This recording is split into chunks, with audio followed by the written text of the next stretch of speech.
Oke, good morning. Good morning. Oke, kita akan lanjutkan pelajaran kita hari ini bersama kelas 5A, grade 5A. Ya. Minggu lalu kita sudah melaksanakan sumatif elemennya TIK tentang menggunakan aplikasi Adobe Photoshop ya. Oke, sekarang kita akan lanjutkan lagi pembelajaran kita hari ini. Please open your book page 65.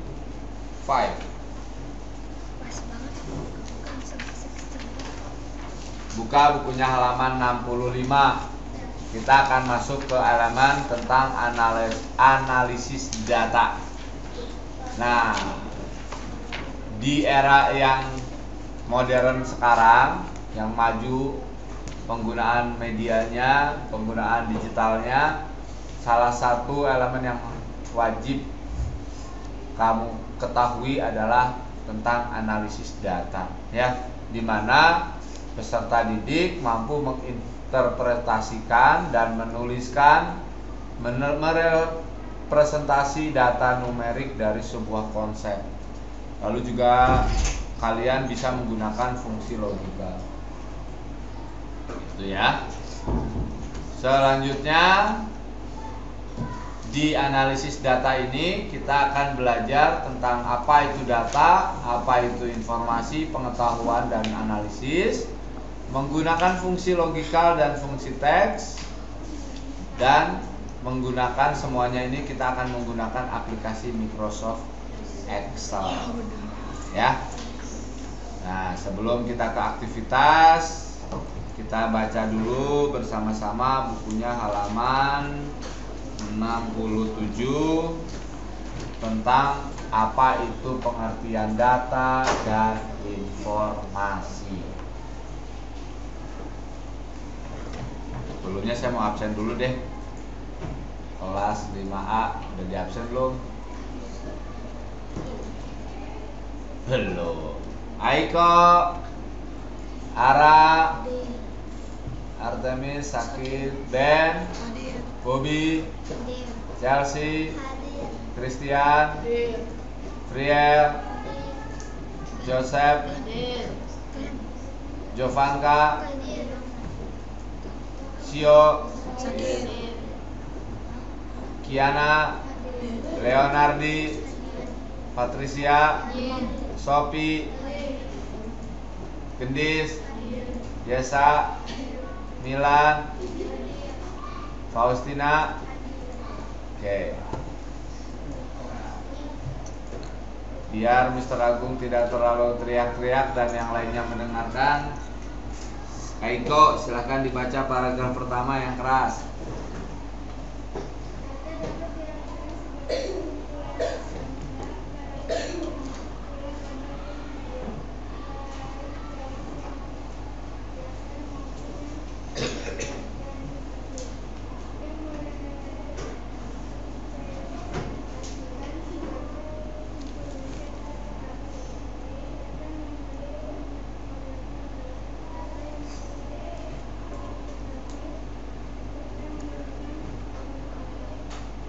Oke, jadi data itu artinya sekumpulan angka, karakter, termasuk pula gambar atau video. Jadi A itu data, 1 itu data. Tapi kita belum tahu maksudnya 1 itu apa. Apakah juara 1? A itu apa? Kita masih bingung kan? Karena baru data. Gitu. Harus diolah dulu datanya. Nah, data itu ada 2, ada numerik, atau yang pertama adalah data numerik, data yang bersifat kuantitatif yang bisa dihitung, misalnya 1, 2, 1 ditambah 2, 3, ya, datanya bisa dihitung, ya, itu adalah data numerik. Terus, arah sandean, paragraf kedua. Secara etimologi, informasi berasal dari bahasa Prancis information yang memiliki arti konsep, ide atau garis besar. Informasi adalah sekumpulan data atau fakta yang dikelola menjadi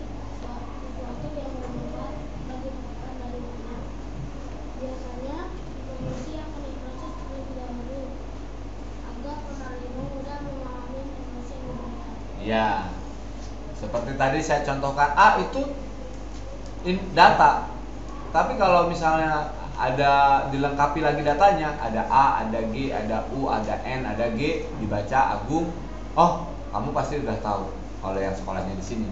Oh, itu Mr. Agung maksudnya. Misalnya kamu menemukan pulpen hanya tulisannya hanya AA saja, kamu nggak bisa ngembaliin kan?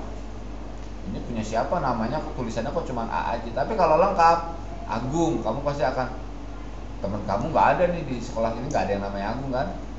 Nah, ini punya Mr. Agung nih mungkin. Nanti kalau saya ambil, kamu ambil, terus kalau ketemu akan diberikan ke yang punyanya. Begitu ya.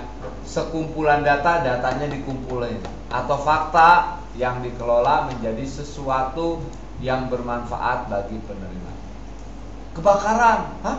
Pasti kalau cuma kebakaran aja pasti nanya, apa yang kebakaran? Kapan? Di mana? Kenapa? Ya kan? Karena belum jadi informasi, hanya baru data aja. Gitu. Ya, maka data itu harus diolah dulu, ya kan? Lalu setelah diolah, dia akan menjadi sesuatu yang bermanfaat bagi penerimanya. Cabai, warnanya merah, rasanya pedas, ya kan? Nah, itu kata-katanya, data-datanya dijadikan satu dulu. Oh, cabai itu ternyata berwarna merah dan rasanya pedas. Gitu ya. Terus Ben, paragraf ketiga. Informasi tidak bisa dipisahkan dengan data, karena data adalah fakta yang masih bersifat mentah atau belum diproses. Setelah mengalami pengolahan, maka data tersebut bisa menjadi informasi yang dibutuhkan. Betul, informasi itu nggak bisa dipisahkan dengan data. Tapi karena data itu adalah fakta yang masih bersifat mentah, belum diproses, nanti setelah mengalami pengolahan, maka data tersebut bisa menjadi sebuah informasi yang dibutuhkan. Ya, ini jadi data itu banyak, lalu kita proses, maka dia akan berubah menjadi sebuah informasi. Lanjut, fungsi informasi. Bobby, dibaca. Fungsi informasi menjadi sumber pengetahuan baru, menghapus ketidakpastian, sebagai media hiburan, sebagai sumber berita, untuk sosialisasi kebijakan, untuk mempengaruhi halayak, menyatukan pendapat. Nah, sampai situ. Ya, itu adalah fungsi informasi. Satu, menjadi sumber pengetahuan baru. Ya kan? Apapun itu, oh, kemarin apa ya? Ya tadi aja. Oh, ternyata karena kamu belum tahu, cabai itu berwarna merah dan rasanya pedas. Itu jadi pengetahuan, gitu ya. Lalu menghapus ketidakpastian. Kebakaran tadi kan.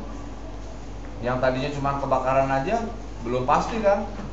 Di mana kebakaran? Begitu kan. Setelah bentuknya lengkap, kemarin terjadi kebakaran di pasar, misalnya di pasar Johar, ya kan? Misalnya ya, amit-amit. Di pasar Johar jam sekian. Oh, begitu. Tidak ada korban jiwa disebabkan karena konslet listrik. Menjadi yang tadinya tidak pasti jadi tahu. Oh, kebakarannya di sana. Waktunya kemarin. Jadi semuanya jadi pasti. Lalu sebagai media hiburan, ya kan? Apa data-datanya yang sebagai media hiburan? Lagu, kata-katanya disusun menjadi lagu, nah jadi bisa terhibur. Data-datanya disusun menjadi sebuah skrip cerita, jadi sebuah video film, bisa jadi hiburan. Sebagai sumber berita, tadi juga bisa menghapus ketidakpastian yang tadi yang saya contohkan menjadi sumber berita. Untuk sosialisasi kebijakan, misalnya sosialisasi kebijakannya apa? Dilarang buang sampah di sini. Itu kan sosialisasi kebijakannya. Oh, ternyata di sini itu bukan tempat untuk membuang sampah. Gitu ya. Kalau cuma dilarang aja, apanya yang dilarang? Harus lengkap datanya, gitu ya. Lalu untuk mempengaruhi khalayak. Nah, mempengaruhi khalayak itu, ayo jagalah kebersihan. Jadi mempengaruhi orang banyak untuk berbuat baik, gitu kan? Lalu menyatukan pendapat seperti itu. Informasi selanjutnya, informasi itu dikatakan berkualitas jika memiliki beberapa syarat. Ya. Terus kamu baca. Akurat, ya. Informasi dikatakan akurat jika sesuai dengan keadaan yang sebenarnya yang melalui pengujian dengan hasil yang sama oleh dua atau lebih penguji. Oke, contoh yang gampangnya harus akurat ya. Nanti ada kamu ketemu sama orang nih di sekolah, ada orang luar datang nyari Pak Anggung, gitu kan? Terus kamu nanya ke kalian, maaf kalau guru informatika di sini siapa ya? Terus kamu jawabnya, oh Miss Alice. Nah berarti informasi yang dijawab, yang diberikan tidak akurat, harus akurat seperti harus betul, gitu ya. Lalu tepat waktu, apa itu tepat waktu? Informasi harus selalu ada saat dibutuhkan. Nah informasi harus selalu ada saat dibutuhkan, harus tepat waktu. Kamu menghubungi pemadam kebakaran karena melihat ada yang kebakaran di jalan, tapi menghubunginya besoknya, percuma ya, apinya mungkin sudah mati, kebakaran juga sudah parah atau sudah parah, jadinya tidak tidak sesuai, gitu ya. Lalu relevan, Pria. Ya, harus relevan, informasi sesuai dengan kebutuhan. Ya. Kalau kamu nelpon pemadam kebakaran, harus sesuai dengan kebutuhan dari pemadam kebakaran. Pak, ada kebakaran. Di mana? Kata pemadamnya. Oh, di perumahan Resinda. Di mananya? Harus jelas. Di blok apa sampai nomornya kalau bisa. Ya. Jadi informasinya sesuai dengan kebutuhan. Begitu. Kalau informasi ada kebakaran itu dikasihkan ke misalnya ke petugas yang lain, apa ya misalnya, oh, petugas pajak, oh kalau kamu ngasih tahu informasi perlu pertolongan, ya dihubunginya ke pemadam kebakaran, jangan ke bagian pajak, nggak ada hubungannya, gitu ya, tidak relevan. Lalu Jo, nomor 4. Perjanjian waktu harus dilengkapi dengan keterangan waktu, objek, dan peristiwa. Ya harus lengkap seperti tadi kalau kita nelpon minta bantuan kepada pemadam kebakaran atau polisi, harus lengkap informasinya ya. Lalu juga harus bisa dipercaya. Sama seperti informasi berita-berita di sosial media. Ini hoax bukan ya? Kalau kamu belum yakin, yang ngirim gak jelas nih, ya udah hapus aja, jangan malah diteruskan. Nanti kamu dikira menyebar luaskan hoax yang menyesatkan. Nah, di sini contoh dari piramida data, ada informasi, pengetahuan, kebijakan, dan keputusan. Nah, tadi saya contohkan misalnya adalah cabai, ya datanya ada cabai, ada warna merah, pedas, dijadikan satu. Cabai adalah biasanya berwarna merah dan rasanya pedas, diolah menjadi informasi, ya kan? Itu jadi pengetahuan kamu, oh ternyata cabai itu pedas. Kita ambil keputusannya, kita mau pakai cabai atau enggak baksonya. Kamu lagi makan bakso, enggak cabai kan pedas. Maka diambil keputusan bahwa kamu tidak akan menggunakan pedas atau cabai. Jadi data itu tidak bisa terpisahkan dari informasi, tapi harus diolah dulu. Setelah menjadi informasi nanti menjadi pengetahuan dan bisa diambil kebijakan atau keputusan. For activities today, we will make data in aplikasi Microsoft Excel. Kita akan membuat data tentang data presensi. Presensi itu kehadiran. Sakitnya berapa, izinnya berapa, alfanya berapa di kelas 5. Oke? Before, sebelum kita lanjutkan, saya mau bertanya dulu. Perhatikan tabel di buku atau di depan. Ada berapa jumlah kolom pada data presensi di tersebut? Ada berapa jumlah kolomnya?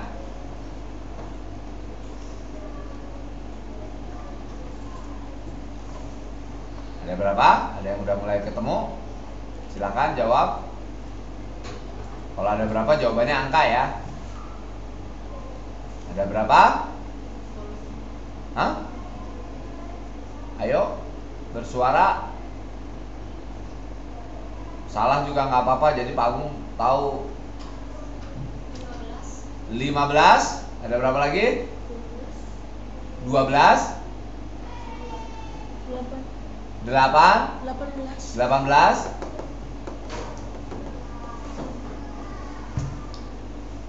Ada berapa jumlah kolom pada tabel tersebut? Ada yang beda? Hah? Cukup? Oke. Berarti masih belum mengerti yang mana itu yang kolom. Kolom itu dilambangkan dengan huruf. Nah, di sini kolomnya dari A sampai V. Ininya nih nama bulan itu ada Juli sampai Desember. Setiap 1 bulan ada 3. Jadi ada berapa kolomnya? Itu.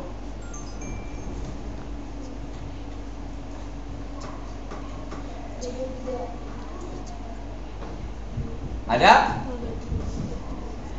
20. Udah monyong Pakung 22. Nggak percaya? Hitung A B C D E F G H I J K L M N O P Q R S T U V. 22. Ada 22 kolom. Ada berapa barisnya? 18.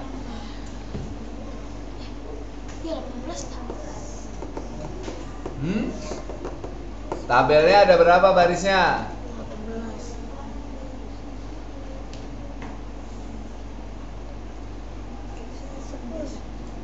18. Berapa? 10. Nama itu udah ada 3 baris nih. Baris 5, 6, 7. 3, 4, 5, 6, 7, 8, 9, 10. Total hari juga termasuk karena di sini ada kotak-kotak ya. Oke, kita lanjut saja ya. Silakan kalian buka terlebih dahulu aplikasi Microsoft Excel-nya. Cari di desktop, ada nggak di desktop? Kalau nggak ada di desktop, saya biasa nyimpen di taskbar. Kalau nggak ada di taskbar, ya mau nggak mau dari tombol start ya.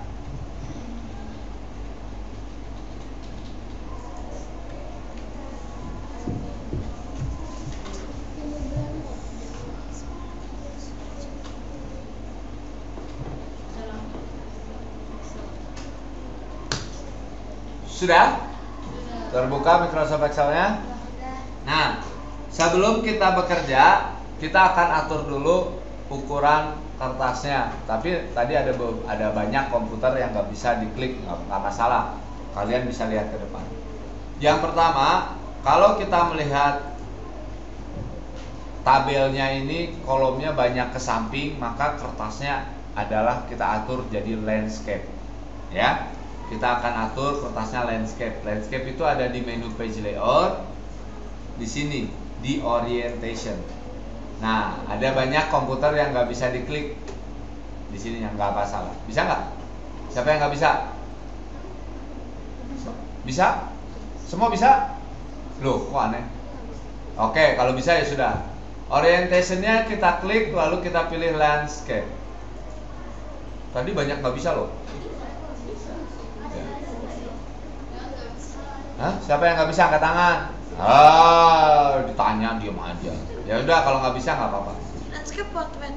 Orientasinya landscape. Nah saat kita klik landscape, nanti di sini ada garis putus-putus ya. Ini batas barisnya. Batas kertasnya. Jadi kalau kita ngetik jangan melewati garis putus-putus ini. Di bawah juga ada. Tuh. Ya. Kalau nggak ada ya nggak apa-apa. Bisa diklik ke orientasinya tadi? Landscape. Oke, mungkin nggak kelihatan aja ada di sebelah sini. Coba digeser ke kanan ke kiri.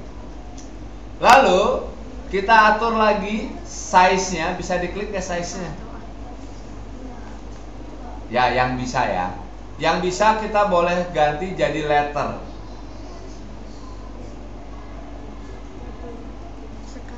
Kalau nggak bisa ya udah nggak apa-apa. Udah. Nah, jadi kita akan atur di sini. Selanjutnya kita akan ketik dulu judulnya mulai dari sel A2 ya.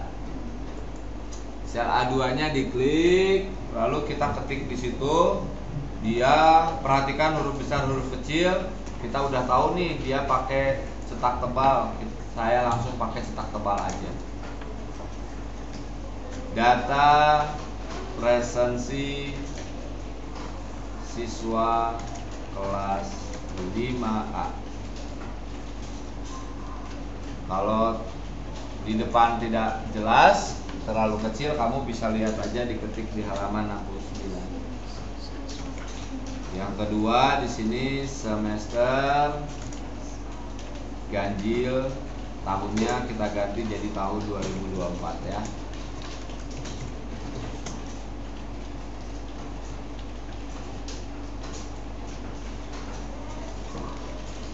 Di sini kita tambahkan aja oleh tulis nama kamu, garis miring kelas kamu ya. Nah, kita mulai dari mengetik tabelnya dari baris ke-6 aja.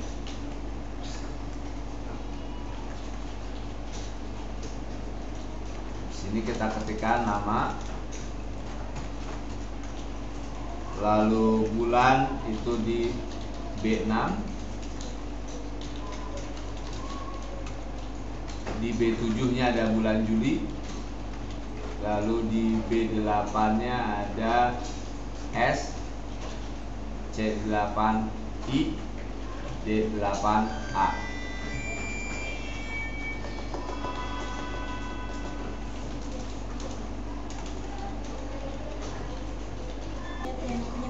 Nah, bulannya kan kita lanjutkan lagi ya. Bulannya itu kan dari Juli sampai Desember, sampai total. Nah, di setiap bulan itu ada 3 kolom: sakit, izin, dan alfa. Jadi nanti lanjut untuk bulan habis Juli itu Agustus ya. Agustus itu tidak di C7 mengetiknya, tapi di E7. Nah, di sini kita lanjut ketik Agustus, lalu di bawahnya S I A, di sebelahnya di H7, habis Agustus Oktober, di bawahnya Oktober S I A, di sampingnya di K7 Juli, Agustus, Septembernya belum, ini September, sorry. September, ini Oktober, S I A. Oktober, November, S I A. Wah, lebih dari kertas nggak apa-apa kalau di komputer ya. Nanti kita atur lagi supaya ketikannya tidak melewati batas kertasnya. Desember S I A. Lalu terakhir totalnya di T7 boleh. S I A.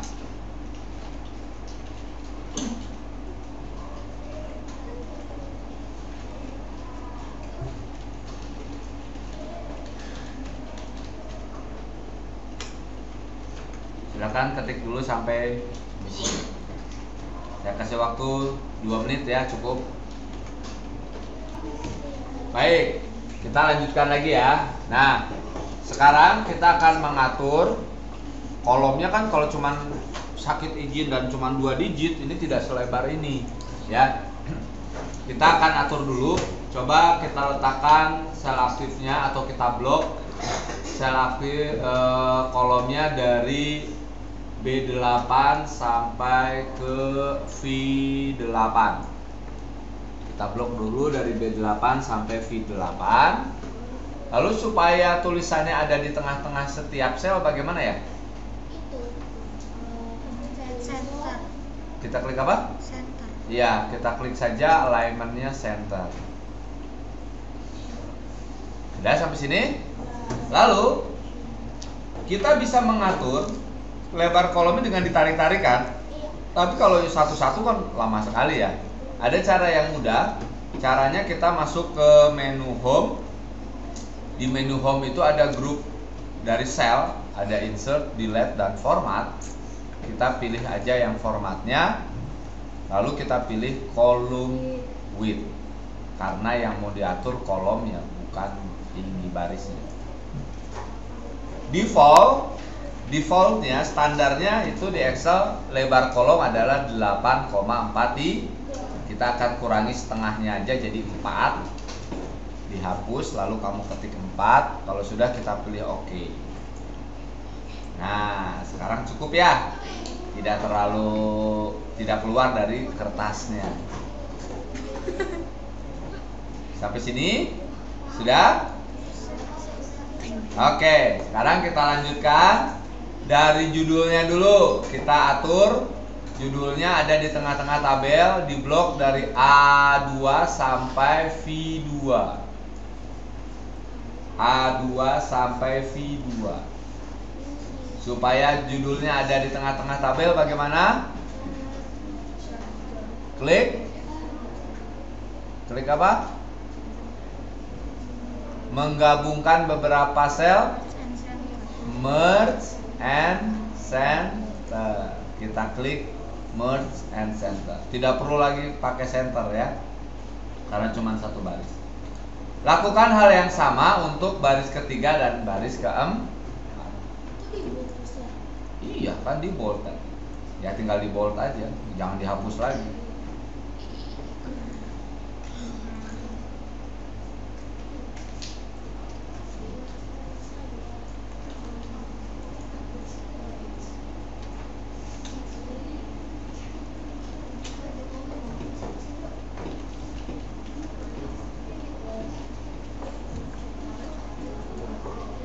Sudah?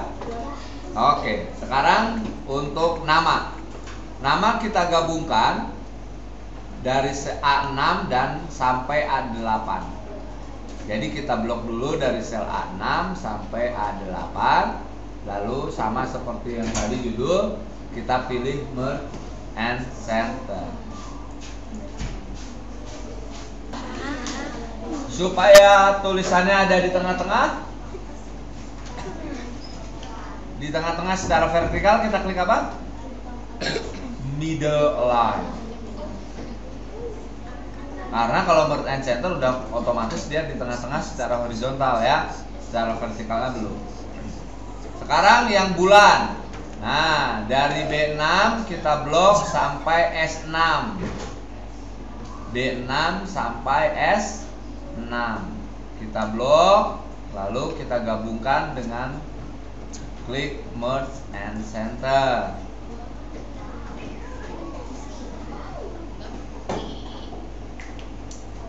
Lalu total itu berarti dari T6 sampai V7.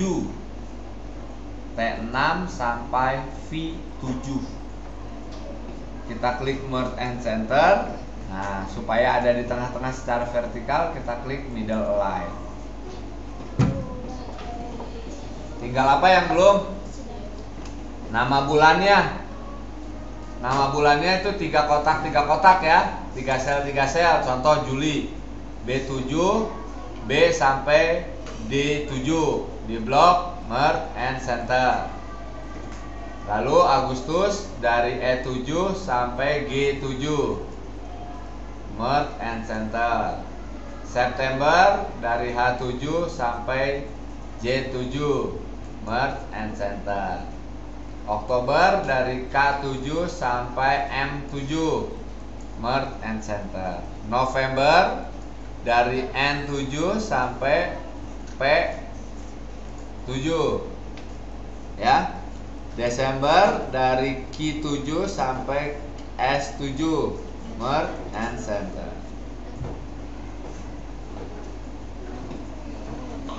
Kalau sudah, kita blok dulu dari A6 sampai V8. Kalau sudah, kamu blok dari A6 sampai V8. Tulisannya cetak tebal, klik apa? Bold. Lalu kamu beri warna latar belakangnya dengan fill color. Boleh bebas. Ya, silakan bebas fill colornya.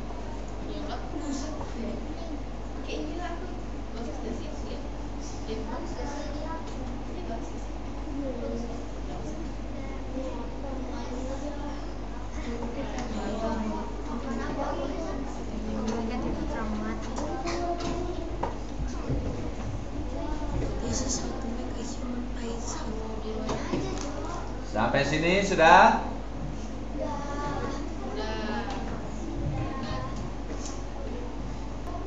Oke, kita lanjut ya.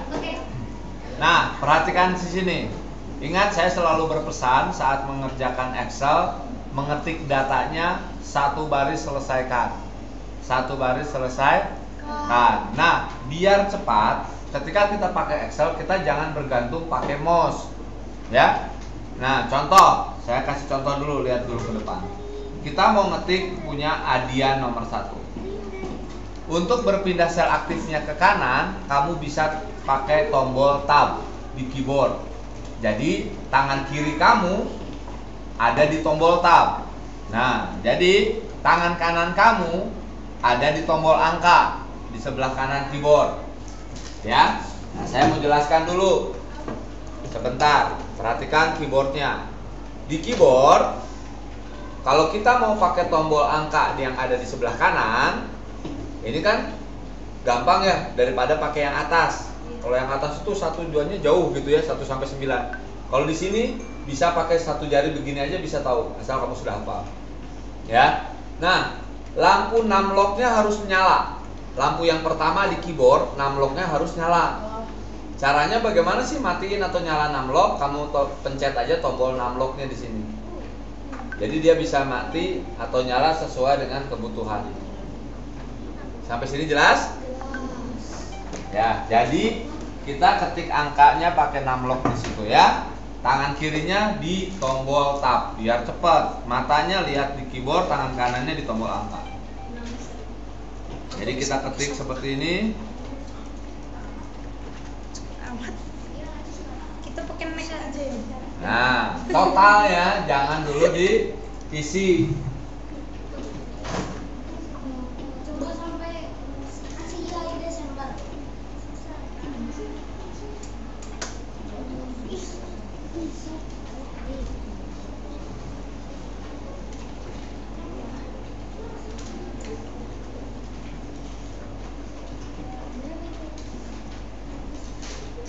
Kalau hafal angkanya gampang dah.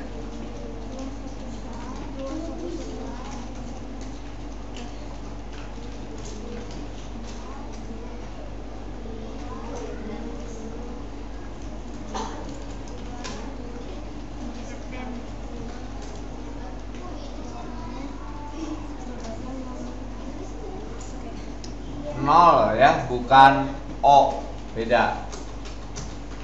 Lalu kalau sudah bawahnya Belinda.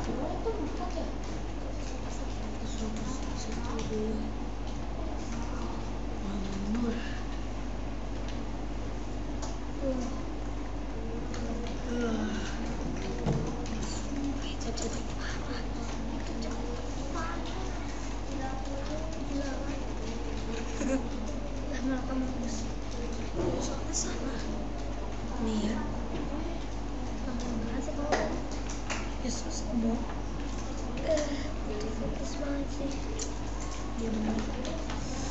Pusing gua.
turun ke bawah.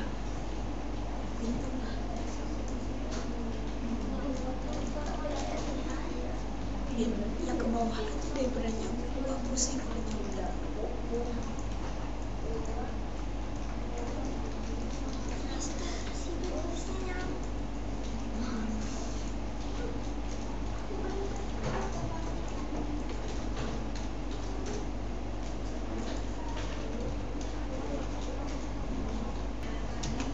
Setelah ini kita akan lanjutkan lagi untuk memberikan tabelnya dulu ya. Kita simpan sel aktifnya di A6. Kita blok sampai ke V15. Ke V15. Lalu di grup font di sini ada border. Kita pilih yang all border.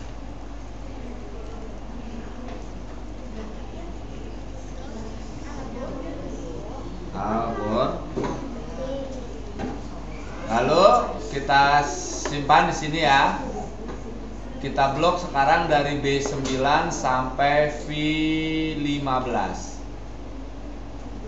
Kita alignmentnya kita pakai yang center.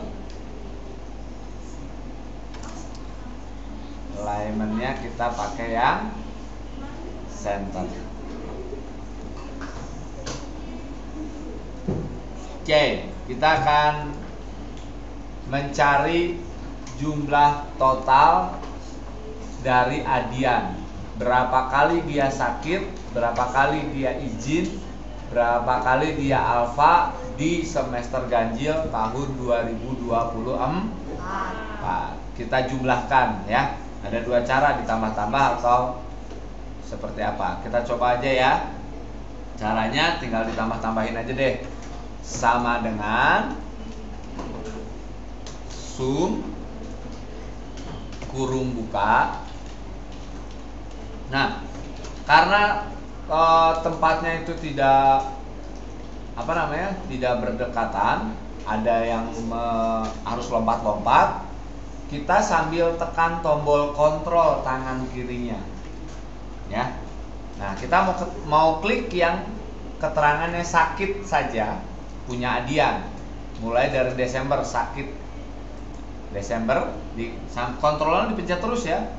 Lalu November diklik, Oktober, September, Agustus, dan Juli.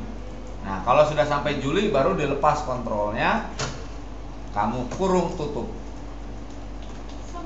Kalau sudah kurung tutup, and hasilnya berapa? 4. Kalau ada yang beda jawabannya mungkin salah ngetik.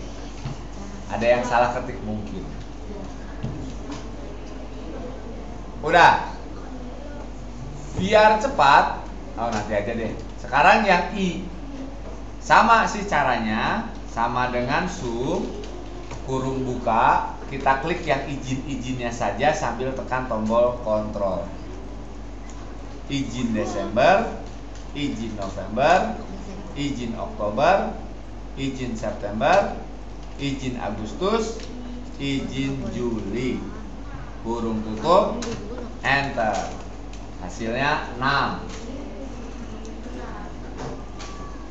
Sekarang alfa sama dengan sum kurung buka alfa Desember, alfa November, alfa Oktober, alfa September, alfa Agustus, alfa Juli.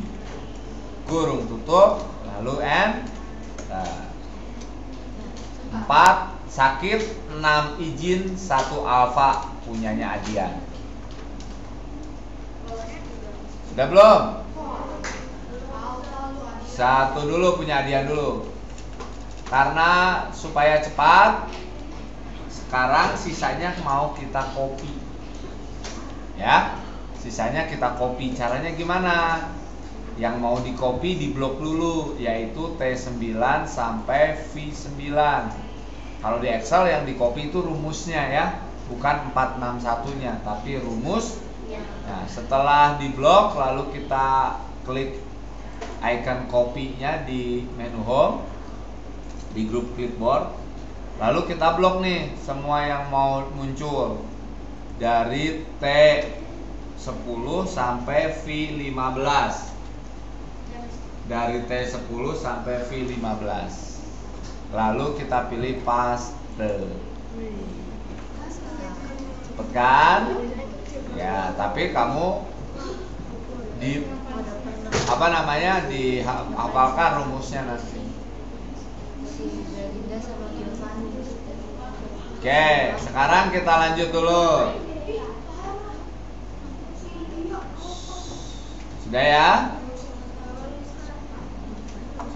Sekarang kita mau mencari total hari. Oh iya,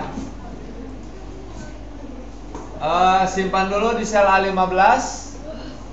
Total harinya harusnya ada di sebelah kanan nih. Kita klik dulu alignmentnya right.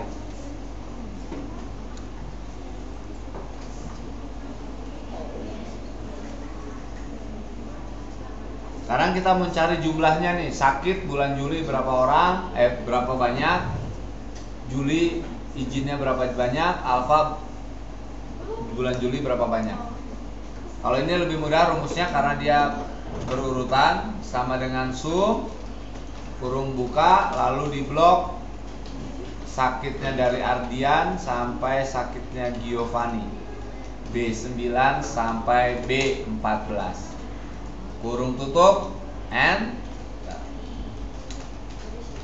bisa di copy, bisa kamu copy aja B15 nya lalu kamu blok dari C15 sampai S15. Kalau sudah paste.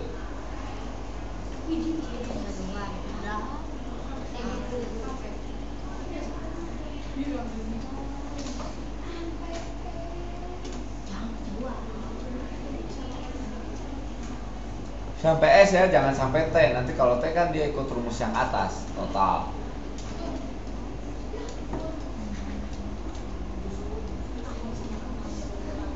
Kita blok lagi kalau sudah dari B sampai V15.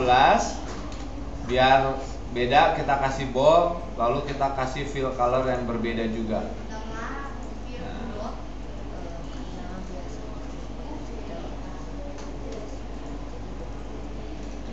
Lalu ada pertanyaan di A17, kita ketik ya. Bulan apakah yang paling banyak siswa tidak masuk karena sakit?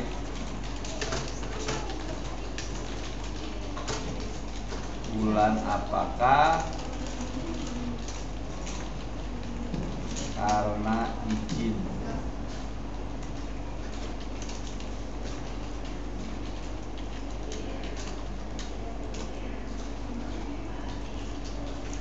Karena alfa.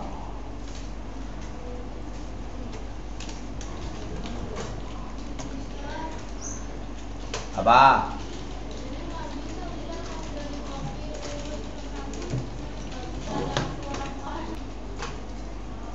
Bulan apa yang paling banyak siswa tidak masuk karena sakit? Sakitnya yang paling banyak itu Agustus ya. Agustus itu 13. Nah, kita ketik di sini. Agustus. Lalu yang banyaknya izin itu Juli 9. Oh, Juli sama Oktober ya. Juli dan Oktober. Lalu yang banyak alfa Agustus 2, Oktober 4, Oktober. Ini kita tebelin, saya kasih warna merah. Silakan kalian buat dulu seperti ini ya. Oke. Aktivitasnya selesai, sekarang kita simpan dulu.